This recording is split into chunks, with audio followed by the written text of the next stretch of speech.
Tess and I visited Paris in May, and in the week since, inspired by Parisians and their colorful and creative way of life, I have incorporated a bunch of Parisian dietary habits into my daily routine, including baguettes, cafe creme, and Nutella. The French love Nutella. But even with the most perfect travel experience, sadly, the memories at some point start to fade. Until this week's movie watch for the podcast, where I was dreamily reminded of several favorite spots in the City of Lights, or City of Love if you prefer. And today we get to share some of that with you, along with an interesting movie. So, let's get to it.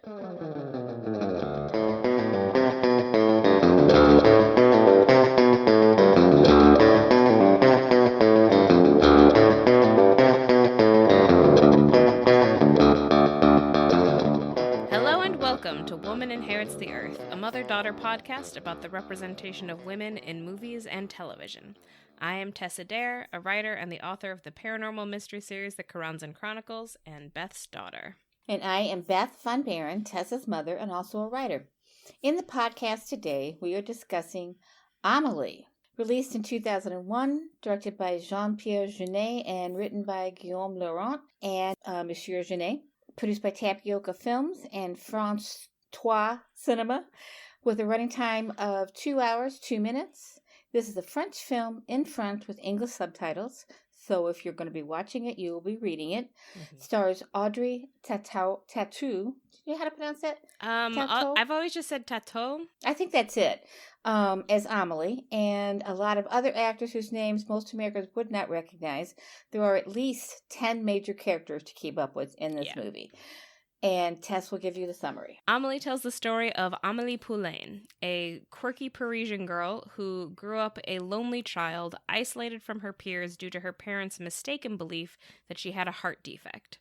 The real story begins in 1997, when Amelie is 23, on the evening of Princess Diana's death, when Amelie drops the top of her perfume bottle, which rolls and hits the wall of her apartment, knocking loose a tile along the baseboard. There, she discovers a small box of treasures hidden away by a previous tenant decades ago. She decides to reunite the box with its owner and promises herself that if it brings the owner happiness, she will dedicate her life to doing small good deeds for those around her in order to improve their lives.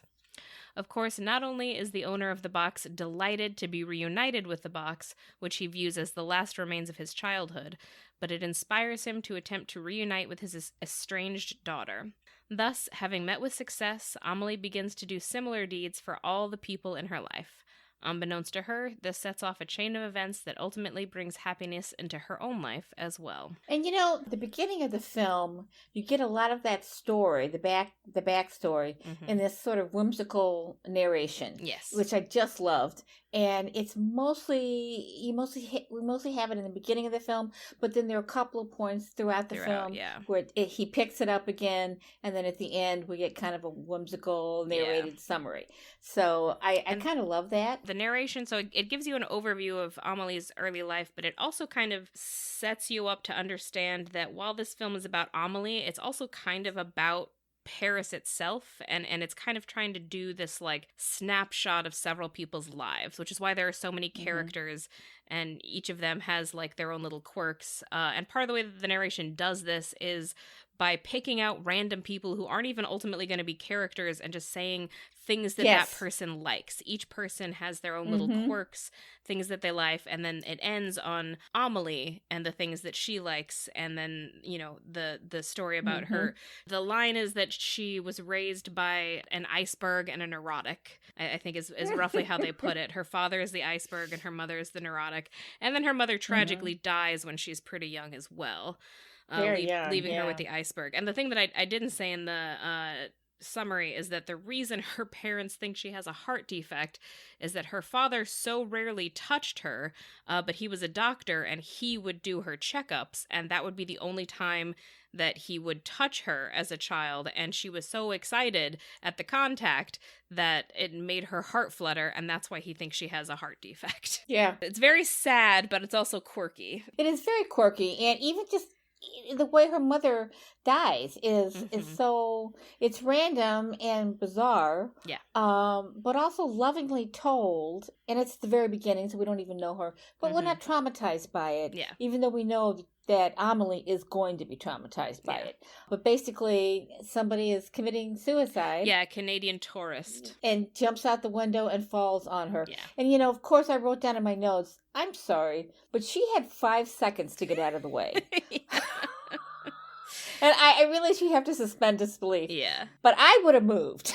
I mean, I think a lot of the story hinges on a kind of suspension of disbelief. It's not just that moment, but a lot of little things that happen where you wonder, would that really happen? But the whole tone is that, and I guess whimsical is kind of a better word than quirky. I mean, I do think each of the characters is meant to be quirky, but there's kind of a whole whimsical vibe. It's not high fantasy, but it's almost magical realism. It's exactly what it is, I think. I mean, it's not as bizarre as a lot of magical realism, but that's the tone that we're getting. And I think a lot of times when there are movies that come out of France and we see them, they're very serious. And a lot of times it's upper middle class people who are, the subjects of the film. This is a movie about real people who are a little quirky, but they work in cafes. She's a waitress. These are not her dad is her father is a doctor, but it's not an upper class story. Yeah, and it's a very down to earth story. Yeah, with some whimsy thrown in. Yeah. There is a fantasy element to it, but the fantasy has nothing to do with being wealthy, for sure. No, it's Amelie works for a living. She's a waitress, and a lot of the people that she knows are the people that she works with. She works pretty close to where she lives. I mean, I guess for Americans, there is maybe kind of a lifestyle fantasy element there because in America it would be next to impossible to live in the biggest city in the country, which for us would be New York, and to work as a waitress and be able to live basically a block away from where you work. In America, that's really unlikely. In many places in Europe, it's much more likely. It's much more doable. It's much more likely. And there are actually neighborhoods in St. Louis, and there may be in Seattle as well, where that would be doable. You could find an apartment for rent pretty close to where you work, but those are city neighborhoods, not suburban areas. Yeah, although, as we found out when we were in Paris is an incredibly urban area. Yeah, you have to really go pretty far out to find the suburbs. So. And it's really big, like physically very big. I don't know. I mean, Seattle. I don't want to get too deep into politics, but I would say Seattle is a pretty walkable city for an American city. However, it's also a really expensive city. It's usually in very expensive. Seattle, New York, and San Francisco are typically the most expensive cities in the country.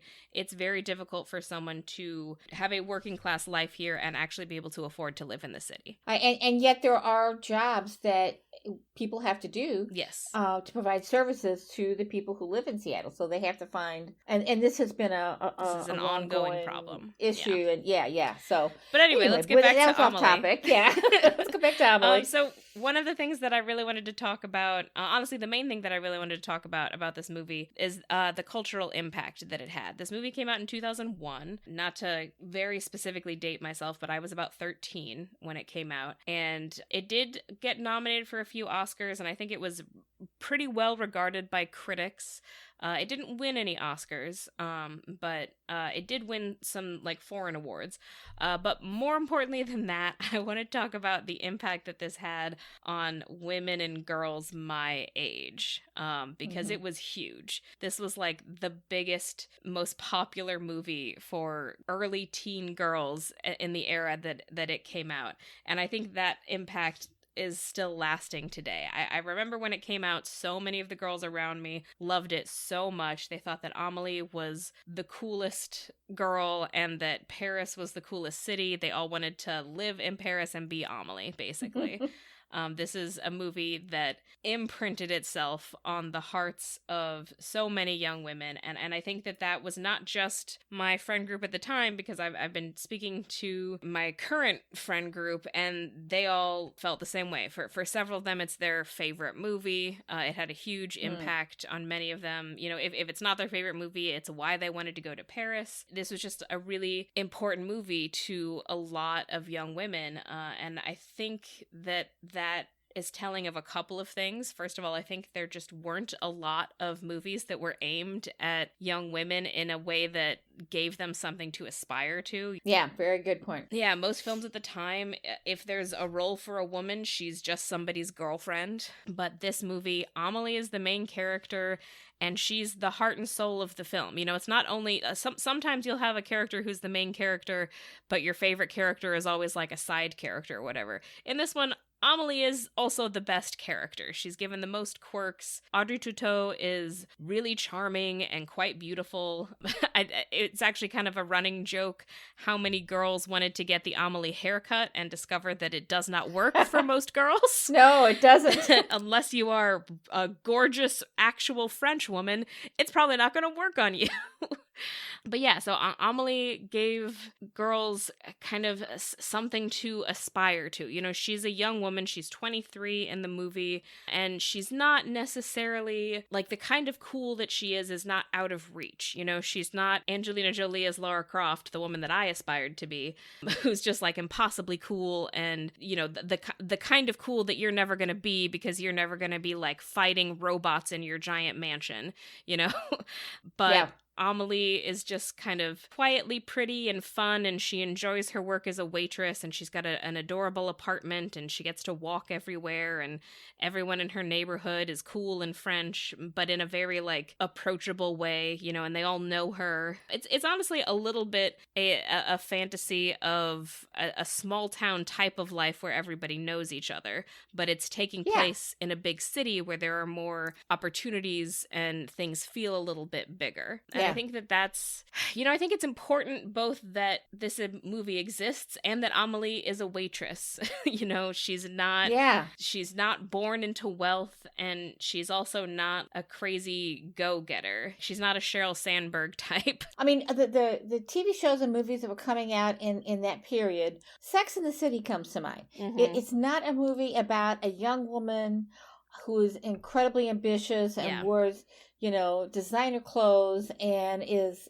fighting for everything in the big city. It's not that. It's almost a pastoral version of that. Yeah, which is not to say that there's anything wrong with that, but not everyone is going to identify with it. Well, and I always thought that Sex and the City, while it did appeal to young and teenage girls your age, was really more of was really aimed more at older women in their 20s and 30s. For sure. Not teenagers, but teenagers watched it. Yeah. And so the teenage brain it's not formed enough, I think, to be exposed to that and think it's real. Not understand that it's not real. Yeah. You did. I mean, you were very precocious, so I know you got it. But I think a lot of women who grew up with Sex and the City may not have. Yeah. I didn't watch Sex and the City because I just found it these women's lives were just nowhere even close to my life. Yeah. I mean, even when they touched on things that I had experienced, it was so out of the realm of reality that I just couldn't watch it. But anyway, that's kind of off topic. But before you go on, I wanted to mention that I looked up Audrey's name while you were talking, and it's Tautou. So the first, like T-O-E, toe, and two, T-O-O. That's how you pronounce it, Tautou. I'm probably going to continue saying tattoo because Tautou and that's fine. I wrote it down so I would forget because I can't pronounce Amelie either. But anyway, so go ahead. What I was saying is I don't think there's anything wrong with, you know, having movies about women who are ambitious, but it's good to also have alternatives because not every woman, not every person wants to go make their fortune on Wall Street. Not every person wants to live this super high-powered, hyper-capitalistic life. And I actually think that we are currently experiencing an unfortunate and misguided backlash to a lot of feminism. We've talked a little bit on the podcast before about how there's kind of this rise of trad wife content on TikTok. I'm using air quotes that people listening can't see, but quote-unquote trad wife content on TikTok that really glamorizes basically being a stay-at-home mom and making everything from scratch and being completely dependent on a man. And it often presents the world as if there are only two options for women. You can either be Right. Sheryl Sandberg or you can be a trad wife. And if those are the only two options, then obviously being a trad wife is going to sound a lot more appealing because very few people are ever going to successfully be Sheryl Sandberg. Very, very few. Pretty much just the one. Very few. Yeah. But the truth of the matter is that those are not the only two options. You can be an Amelie. You can be a quirky girl in a cute sweater with a cute apartment who is not necessarily working to change the whole world or take over the world or, trying to beat the boys at their own game, as, a lot of quote unquote girl boss type of stuff wants you to do. You can just live a normal good life where you occasionally do small good deeds for other people, and you can be happy that way. You could also be somebody who does good deeds for Yes. other people and it not be seen as some hippie thing Yeah. that you never got over or some classically female role Mhm. where you're taking care of other people. She's not taking care of other people. She is doing things to make people feel happy Yes. in their lives and who they are already without having to change. Look at this part of your life. Yeah. This is who you are. And like when the first guy, when she finds the box and gives it to him and he remembers childhood and suddenly feels a need to connect to his daughter, that's what has been missing in his life. Yeah. So that's a really that's a wonderful pursuit, I think, to help people. And I think that's a good point, that she's not doing it in a traditional feminine caretaking way. Mm-hmm. The movie actually makes a point of the fact that Amelie's kind of a big introvert. She grew up. Yeah. She didn't go to school. She was homeschooled because her parents were afraid of her heart defect that didn't exist. Yeah. I think, again, because the movie is so whimsical, you can almost take her growing up as like a metaphor. Some people just grow up lonelier than other people. Amelie is one of them. She's an introvert who has trouble speaking to people. And that is ultimately kind of the thing that she does need to overcome a little bit in order to get her own happy ending. But the way that she reunites the guy with the box, for instance, is she goes out of her way to track him down. She pretends to be like a census taker because she finds his name, but then it turns out that there are a bunch of people with that name. And so she has to kind of narrow them down. She gets hit on by a cool older lesbian. Using phone books, by the way. Using phone books. We did not have the internet yet. It's a very snapshot of time kind of movie. But then when she does finally find him and she knows that it's him, she puts the box in a phone booth and calls the phone booth when he walks by so that he finds it. So she doesn't actually have to interact with him at all. And then she places herself at a nearby bar and happens to be there when he comes in. So she does hear him say that he's decided to call up his daughter, who he hears has had a child. And even when he tries to talk to her, because they're sitting at the same bar and they're both having a glass of wine, and he kind of turns to her and tries to engage her in conversation the way anybody at a bar would do with the person sitting next to them. And she just kind of turns away from him and she grins, and she's really happy, but she doesn't want to talk to him. Nope. Because she's an introvert. I have something to comment on about that. With the way you were describing her and her childhood, I had very similar childhood. It wasn't like they didn't think I had a heart defect, but I did have a sort of protected childhood that, my mother was very much the kind of mother who did not want me to go out and play with the kids in the neighborhood. And we went to a Lutheran school. We were all kind of sheltered. That's what I'm looking for. We were sheltered. And Amelie was sheltered. And I do think I have natural introvert tendencies, but they're exacerbated by that. She is a true introvert, I think. Yeah. Mine is just a little bit of a natural introvert because once I got into public school and met more kids and got older and had some control over who I socialized with, I came out of that, although I'm still a little bit of an introvert. And when you talked about how you saw this in adolescence, basically, and how it affected you, I did not see this movie when it first came out. I'm not sure. You must have seen it with friends. Yeah, I don't know how I saw it and you didn't see it, but yeah, I guess I must have seen it with friends. Yeah, but it was a period in my life when my marriage was breaking up. Yeah. And sometimes I was working a second job to support you guys. I didn't have time to go to the movies. There was a long period of that. So I missed a lot of movies. And I'm so glad that we decided to do this for the podcast because I love this movie. I guess I'm in my second adolescence. I loved it. But it also because we had just been to Paris, so a lot of that. But I'm a Francophile. Always, I have been since I took my first French class in 8th grade. So I can't believe I didn't see this movie when it came out. I can't believe it either. Loved it. Yeah. And I do think she's quirky, and it does. You do have to suspend disbelief a lot of times. But I found myself laughing and smiling and grinning through the entire thing. And I just really loved it. So I'm glad I got to see it. And I watched it twice because we watched it. I watched it the first time and I had it on Amazon for 2 days. And I thought, hell, I'm going to watch it again. So I watched it twice. I loved it. And I guess that leads me into the part that I didn't actually say, which is that I was not as affected as many of the other young women my age. I mean, I remember seeing it and I remember liking it. I thought it was a good movie. But I think that was kind of it for me. I didn't feel like I wanted to be Amelie. I didn't feel like I wanted to move to Paris. I was just like, well, that was a good movie.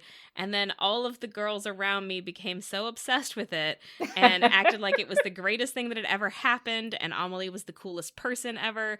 And I was a little contrarian. And I basically came to a point where I kind of started to hate the movie. As happens sometimes, especially when you're a teenager and everyone is hyping up something so hard that you think is just okay. I feel differently about it now. I think I've, first of all, outgrown that need to be a contrarian, especially to, it was seen as a very feminine thing. And I think a part of it was I wasn't as interested in such feminine things. Well, what you're describing about yourself is completely accurate. Listeners, just so you know, as her mom, I can attest to this.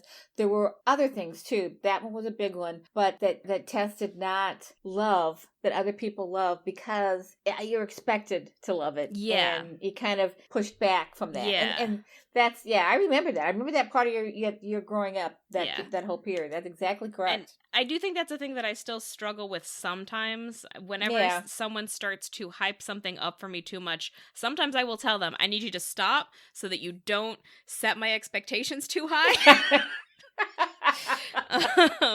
So I don't hate it. Yeah, but and Amelie was a special case because I don't think it was that it was hyped up too much before I went to see it. I think it was in the aftermath where I was like, that was fine, and everyone around me was like, they'd found Jesus, Well, I wonder if that's because at that time movies were usually, at least the movies that we allowed our teenagers to see, were pretty concrete stories, blockbuster movies, serious drama, and this was whimsy. It was so whimsical. And in fact, I think I looked it up. This movie does what Wes Anderson has tried to do, and I think has failed, but a lot of people really love his stuff. I do like a couple of his things, but it's all he does. He never does anything else. And after 7 or 8 movies, it's like, it's ridiculous. I do have a counterpoint, which is that Spirited Away came out the same year. It is also a very whimsical movie, and I loved Spirited Away. I don't think that's a whimsical movie. We need to do it on a podcast. Maybe we should do it next. It's definitely a darker whimsical movie. It's darker, but it's a spiritual movie to me. I accept that that's your opinion, but I think a lot of people see Spirited Away and other Miyazaki movies as fairly whimsical. I will admit that I haven't seen it in a long time, so I may be misremembering. I mean, I do think Spirited Away has much darker undertones than Amelie and much higher stakes, because in Spirited Away, if the main character fails, her parents will be lost. Spirited Away is actual high fantasy. And maybe that's the issue. It's not so much that it's whimsical, but it's that I think if it had higher stakes and maybe been a little bit darker, I probably would have been more into it. When I was that age, it's not the whimsy that I didn't like. I think it's more the rom-com aspect. And again, not even that I didn't like it, just that that wasn't really my thing. Well, and the interesting thing about this movie is, on one hand, the second half of the movie really all leads up to her meeting the love of her life. Actually finally allowing herself to meet him. But at the same time, the way it unfolds is so interesting and so different from traditional rom-coms that I kind of find myself cringing when I watch romantic comedies sometimes. Yeah. And I did not cringe in this film at all. I really liked the way they did it. Yeah. Most rom-coms rely on the main characters either doing a miscommunication trope where they don't understand what the other is saying, or doing bad things. Like a lot of rom-coms rely on one or both characters doing things that are bad, and then you just sort of have to forgive them in order for them to have their happy ending. And Amelie doesn't do that. At no point does... Well, okay, I will say I think Amelie makes one mistake in the movie, which is arguable, but one of the good deeds that she does, there's a guy that comes to her cafe who is obsessed with one of her coworkers, Gina. He's kind of a stalker. That they dated for a while, and then she dumped him, and he has continued to come to the cafe to obsessively stalk her and keep a record of her movements. He's got like a tape recorder, and he basically talks about all of the men that he thinks she's fucking, which is basically every man that she speaks to. And meanwhile, there's this other woman, the woman who works at the tobacco counter, who's kind of a hypochondriac, and Amelie gets the two to not fall in love, but she kind of tricks them into falling in lust with each other. Well, she hears another person talk about how you get people to think they love each other, and she decides to put that theory to the test with these two people, and she interferes, and they're not two people who would normally like each other. I mean, I think that man is a piece of trash, and he and needs to be arrested. Is neurotic. Yeah. And the woman is neurotic, but also sweet. Yeah. And doesn't deserve that. Exactly. Yeah. Also, by the way, the actor who plays the stalker, I don't know what his name is, but he looks so much like Jean-Paul Belmondo. It's ridiculous. And Belmondo is like one of the most famous French actors ever. He was in Breathless, the original Breathless by the New Wave director whose name will come to me in 2 years. Somebody I really love. I can't think of his Godard? name. Yes, Godard. Jean-Luc Godard. So that movie, it's the high forehead and the lips. Yeah. The full lips look so much like him. It's amazing. So I'm wondering if that's a look in French media because of Belmondo, who just died a few years ago, by the way. Yeah, I found it to be very interesting. There's a lot of little interesting stuff like that in this film that if we have time, I will talk a little bit about, but go ahead. But yeah, out of all of the good deeds that she does, that's kind of, in my opinion, the most misguided one. Although I don't think it's necessarily bad that it's in the movie, because it doesn't work out. Like they do hook up, but then they don't remain together, and instead he basically switches his obsession. Her. Yeah, exactly. He switches his obsession over to her, the tobacconist. Georgette is her name. So I guess it's sort of neutral, except that like it does suck for Georgette, who is probably less capable of dealing with it than the previous coworker, who was largely like used to him and is kind of the previous coworker ignored him. Gina. She just ignored him. Yeah. I mean, Gina's just like, she's very cool and with it, and she just kind of doesn't give a crap, He's annoying, and it's not an excuse for what he does, but Gina is a really cool girl who like is dating a lot of dudes.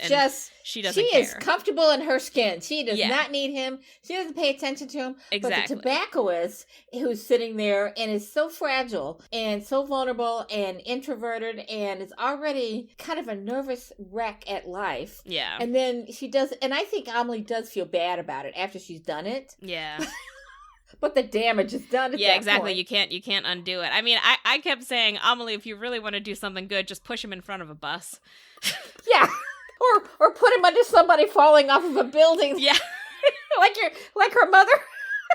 This is terrible. Oh, God. This is terrible. Anyway, he's not a fun character at all. All the women that work in the cafe or in the bar, I guess it's a cafe / bar, because it's a cafe but they have a bar. Yeah. And all of the women are just wonderful. I just all the characters, and with as little screen time as each one of those actresses get, they have fully fleshed out characters. Yeah. And I really like that about that film. I will say, and I don't know if it's, I think I've seen a lot of movies where they try to incorporate a ton of characters like this, and I feel like most of them are not as successful as this one is. And maybe it's just because it's French, so I can like read more into it or something, or maybe it's just because the actors are really good, but they all feel like, even even though we only know a little bit about them, they all feel like they're full characters off screen. And I'm not sure I can fully define why I think this one is so successful when so many other times that I've seen this attempted, it feels like all of the characters end up feeling pretty flat and one-dimensional. Yeah. It's good writing and good directing. And it's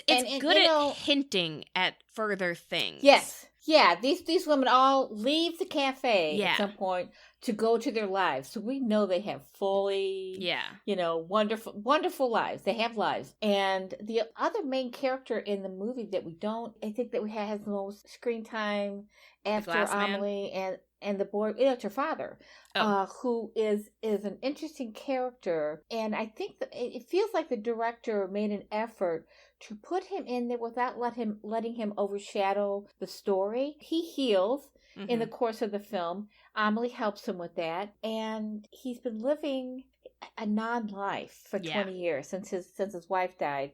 And it's sad, but I can't remember what it is she does for him. It's the gnome. The gnome. She finds this. He had a gnome that he had bought or something at some he'd had it for years, but his wife didn't want him to display it. She didn't put it out. So he puts it out in the garden. It's a garden gnome. It's a big one though. It's a huge garden gnome. Huge, yeah. And she has a friend who is a flight attendant, and I can't remember. Is she somebody that comes into the cafe a lot? I think she is. I think so. Oh, I think it's the woman. Her? I think Amelie takes care of her cat. Her cat, but she needs her because she comes into the cafe. Yeah, she takes care of her cat, and so she asks her, "Can you take this gnome with you and take its picture in various?" At first, I was thinking, well, how did she do that? Did she just get pictures of these places? And then we find out that it's the flight attendant who's doing this for her. Very cleverly set up because they tell you at the beginning of the movie that there's this flight attendant that she knows and she takes care of her cat, and then you forget about it, and then later on she decides to steal the gnome, and then the next thing we see is her dad is getting these, what did you call them, I kept thinking they were postcards, but they could be. Well, airmail was both envelopes and postcards. Could it be both of them? Okay, but since there was a picture card that he pulled out of an envelope. Yeah, and I think it was an airmail envelope. But yeah, he gets those cards periodically. Yeah, because I think Amelie realizes at some point that she's helping all these other people, and she realizes how lonely her father is. Yeah. She needs to help him too, because he and his wife were going to travel. Yeah, and they never traveled. Yeah, he doesn't travel, and he doesn't even really leave the house. She realizes when she comes to visit him that he's just kind of not doing anything. He's not even really, like, he putters around in the garden, but he's not even really gardening. He's just, like, building this shrine to the wife, which is sweet, the wife, but at a certain point, it's done, It's been decades. Yeah. It's been decades. He needs to get on with his life, and she realizes this, and since she's been successful helping other people, and that's the other thing about Amelie, is that she comes up with these ideas out of, I don't know where she gets the ideas, but just out of her imagination. This one is and maybe one of the themes wildest one. Yeah, this is the wildest one. But one of the themes in the movie is people, how people use their imagination. Yeah. She really uses her imagination and puts it to good use. And so she does this with her father. And at the end of the movie, he decides to take a trip. He's probably got money. He's been hoarding, and he decides to go travel. So she's helped him too, and I think that's really cool. How did we get onto that? Because there was another. Well, the one thing that I just wanted to say is just like I remember thinking about halfway through, how is she doing this? Because I'd completely forgotten, even though like I might have even thought it while you see the cat walking around Amelie's apartment, but I'd completely forgotten who she was babysitting the cat for. Yeah, and then there's so much going on. Yeah. It's hard to keep. Yeah, and then finally there's the reveal that it's been this flight attendant friend because of course. So the airmail envelope, since you brought it up, I'm going to mention it. When I was watching the movie, I thought airmail envelopes. I remembered those because my grandparents used them. They didn't travel out of the country. Airmail envelopes were things that went from country to country, and I think they were started. Let's see. They were used before all mail was transported between cities and countries by plane. If mail was transported in this country, in America, it went by rail or by truck. But if it was going overseas, it had to go by plane or boat in the early years. So mail in the early 20th century went by boat, but that took a long time. Yeah. So once there were transatlantic flights, they could ship mail that way, but it was expensive. So you had to buy these specialty airmail envelopes or postcards or stamps. either one, but the envelopes had this red border along the side. And I can't remember. They might have little airplanes or something on it. I don't know. But I think I've seen those in old movies. I've seen them in other movies. Yeah. Okay. Interesting. In fact, if you see stickers on travel on luggage that has been around the world, a lot of times those stickers have airmail borders on them. Okay, so we want to wrap this up. We want to start making a better effort to not ramble and go on for 14 hours. So I'm just going to talk a little bit about things that I liked and then hand it over to Tess. I like the street scenes in the movie because they remind me of Paris. There's a scene where the new boyfriend, and I think it's before she actually meets him. Yeah, what is his name? Nino. Nino is trying to find her, I think. I don't know, but he's on his bike. He's got, it looks like an electric bike. It's not really, it's a motor scooter, but it looks like a bike. And he's riding it around Paris. And at one point, he rides around the Lion of Belfort statue, which is in the middle of the Place d'Enfort Rochereau, where we caught the metro almost every day. Yeah, you're going to have to go back and look. I told you to look for it. In addition to being where the entrance to the catacombs are, it was right across from our hotel. It's also where apparently demonstrations and protests frequently start or end. So it's a well-known plaza in Paris. But anyway, he's flying around there, and I had to stop it and look and say, oh my God, that's right across from our hotel. So we were very familiar with that. I wonder if that's why we heard so much honking while we were there. It could be. There was a lot of honking. Those cabbies. The metro scenes were wonderful. The metro has not changed much in 20 years. Yeah. And big part of this movie revolves around the photo booth that Nino is fascinated with. He keeps collecting these photographs that have been torn up. Yeah. And piecing them together, it's almost like a work of art for him. But he's also trying to figure out who this one guy is. And it turns out that he's the guy who fixes the thing, which is why when he takes his picture 5 or 6 times, he tears it up. He's not there to take his picture. He's testing the machine.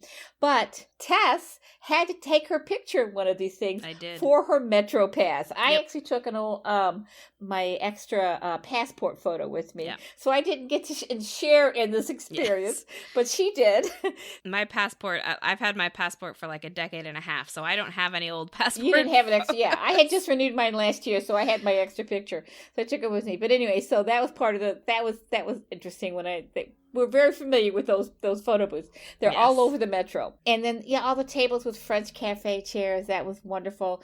And the Renoir painting. Okay, so it's Luncheon of the Boating Party. And the artist who lives downstairs from Amelie. The glass man is how he is. The glass man has some kind of disease that he can't really leave his apartment, and he's just, I don't know. I think it's like weird avian bone syndrome or something. It's like his bones are like really breakable. So you notice at one point his TV is like covered in wrapping to keep him from like hitting it. Yes, that's right. His TV is and a couple other things. So he's an artist.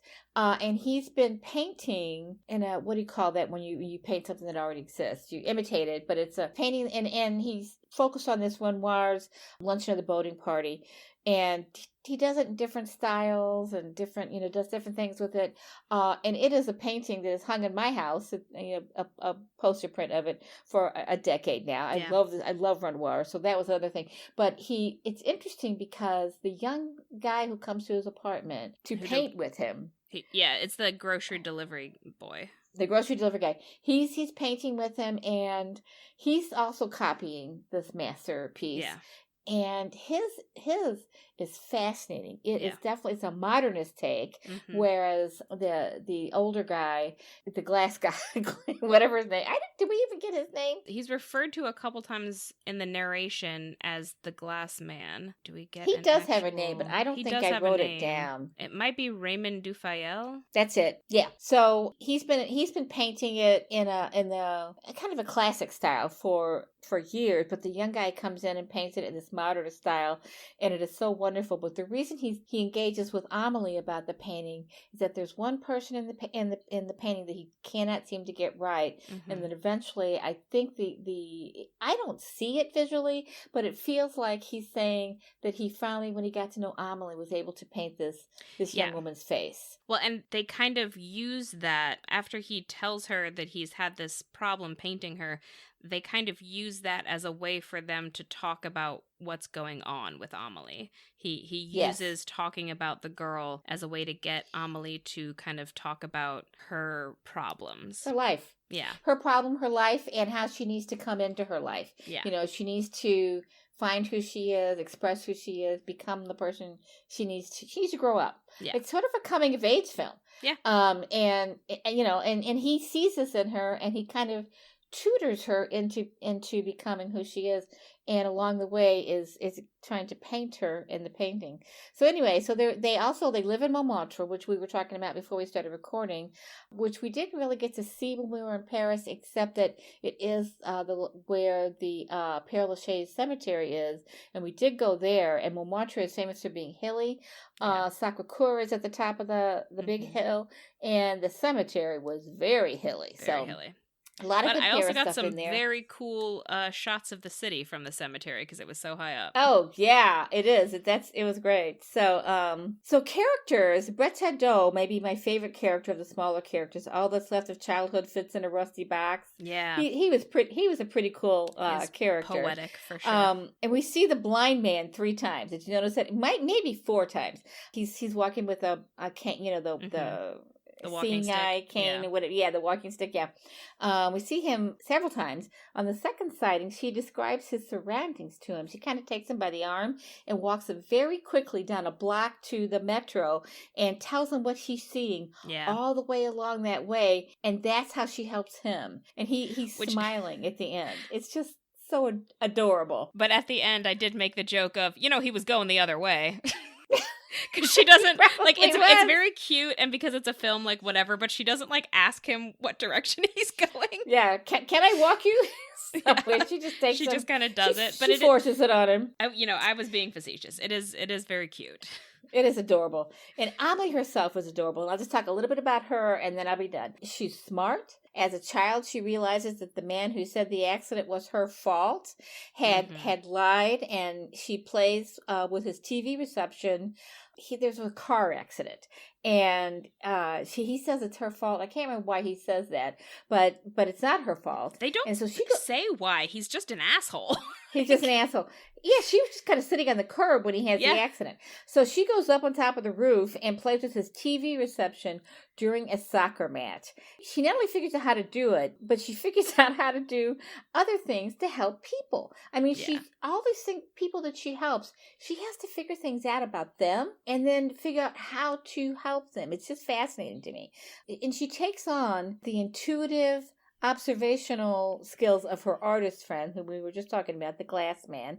He knows all about her, and as she starts to help people, she has to learn all about them. So I think she kind of absorbs that. And her affinity for water is another thing that we see a lot. She is so associated with water in this film. It's amazing. When the fish is dumped twice, or he falls out and then he's dumped, and when she skims rocks, and she goes back to, I don't know what that water place is. It looks like it's a little tributary maybe off the Seine. Seine. Not sure. Yeah. But it's narrow, and she can stand on the small, bank, and she goes there and skims rocks, but also just goes there and looks at the light and how it's playing on the water. That's one of the visuals, but her red living room is so vibrant. And I don't know if that's as a contrast to Amelie, who has a vibrant mind, and she smiles beautifully, but I'm not sure, because she's an introvert, she's not that outgoing, she may not be perceived as vibrant, but her living room is all red, and I just love that. So anyway, that's pretty much all I got. I mean, I have a lot of other stuff, but we don't have time for it because we're going to cut it short. Take it away, Tess. One small moment that I want to mention is Brett Hadot, the guy that she returns the box to. When he gets the box, the narration says that it brings everything back, including that tragic day when he won all the marbles. And you get a flash of him as a little boy, and he wins all the marbles in the marble game, and he's trying to stuff them into his pockets, but he's leaning forward, so they keep falling back out, and the teacher's calling his name, so it's a stressful situation, but finally he's got most of them, so he stands up to go join the line, and then his pockets both simultaneously rip open, and all of the marbles spill, and everyone in the room I was watching it went, oh no! Because he's suffering the ire of the teacher who punishes him. And you think, well, at least he got the marbles, and then he loses all the marbles too. And then he loses them. Yeah. So I just thought that was a really well done moment that kids don't really play with marbles anymore, but it's still, you don't really need to understand the game to know that this is a tragic moment. Everyone remembers being a small child and collecting small shiny things, and the idea of losing them all like that is just tragic. The disappointments of childhood are summarized in that scene. And what is it about marbles? We can't do anything with them, but we love them. But they're so pretty. They're pretty and they're tactile, and I mean, I have a whole jar of them here on my dresser, and I'm like, why do I have them? I don't know. Yeah. What's the point? Don't know. Yeah. So, the other thing, I did want to talk about the glass man just a little bit. We talked about him a bit already, but he's kind of, for most of the movie, he's kind of the only person that really seems to get Amelie. He's kind of the first person who looks back into her as she's looking into everyone. She's kind of understanding everyone and, making these little connections. He's the first person that she connects with who connects back with her, and he's kind of a mirror to her because she's young and able-bodied, but she's kind of trapped in her mind, and he's trapped in his body. He can't leave his apartment. That's good. He's much older now, and because of she was brought up believing that she had a heart condition that didn't exist. He has an actual condition, and he brings this up to her. This is kind of how he gets her to finally connect with the guy that she likes. Is he tells her, like, you are not made of glass. You need to go out and live your life before it passes you by. Yeah. I just think he's both a really good character and a really good reflection of her. He's the father she really didn't have growing up. Yeah. That she needed to have. And their connection is just wonderful and loving, and it's beautiful. It's the best. It's one of the best relationships she has in the movie. Yeah. So we haven't talked a lot about the boyfriend, but they don't really. I mean, they kind of keep missing each other, and she keeps tantalizing or teasing him with these photos. They don't really get together until the very end of the film, but you sense at that point that they're kind of perfect for each other. Yeah, she gets his book of pictures. He drops his book of pictures where he's been collecting the pictures from the machines, and she finds it, and she basically takes him on a scavenger hunt to get it back from her, but she ends up kind of chickening out and like returning it to him anonymously, but he keeps trying to find her, so they do eventually get together, and by the time they do, you know that they're kind of the same. They're both looking at people and understanding them and trying to make these connections. And I guess the last thing that I wanted to talk about, which we kind of decided offline that neither of us really had hot takes about the movie. I guess I do have one hot take. Okay. Which is that I hate the color grading of this movie. Okay. And I think that might be my entire problem with the movie, because I was thinking, I watched it with my friends and I had a good time, but at the end of it, I was still like, I still don't love it, and I'm not sure why, because I love so many of the individual elements. I think it's so well written, it's so well cast, so much of it is so well done, but there were multiple moments when I was watching it where I felt like my eyes had stopped working because the film is so incredibly yellow. If anyone listening hasn't seen the film, I will say I think you should watch it. I do think it's a good movie, but it's got this extreme yellow overtone to it, this color grading that has turned everything kind of yellow and green, mostly yellow. The thing that we compared it to was early days of Instagram, when Instagram had those inbuilt filters. The most popular one kind of looked like this. It made everything very yellow, kind of sepia, kind of yellow. Yeah. And for me personally, it brings the film down from a 10 out of 10 to a 9 out of 10 fully. because I like blue, and there is no blue in this whole movie. The sky isn't blue. It's very gray. Yeah, it's very gray. It's like the color grading just completely removes blue from the movie. And I think that's, you know, for me, blue is my favorite color. So that's not going to be an issue for everybody. Yeah. But I think for me it's twofold. It's both that I actually think I psychologically missed seeing blue, but also there were at least 2 times in the movie when I kind of had to blink and like look away and make sure that my eyes were still working, because it felt like my eyes had stopped working because the normal spectrum of color was no longer there.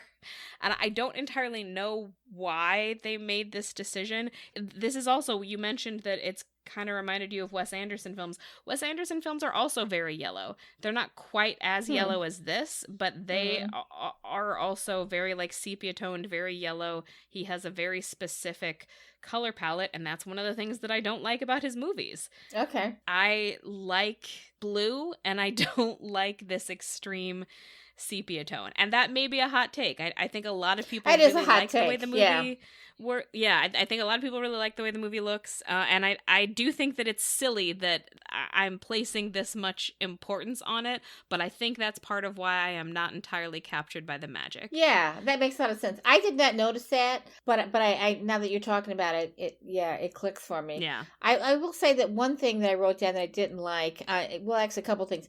I didn't like the grocer. He's like the nastiest character in that relationship, the grocer and the delivery guy kind of evens out, and he begins to appreciate the delivery guy, but not until after he has really kind of been abusive to him through the entire film. Amelie almost kills him.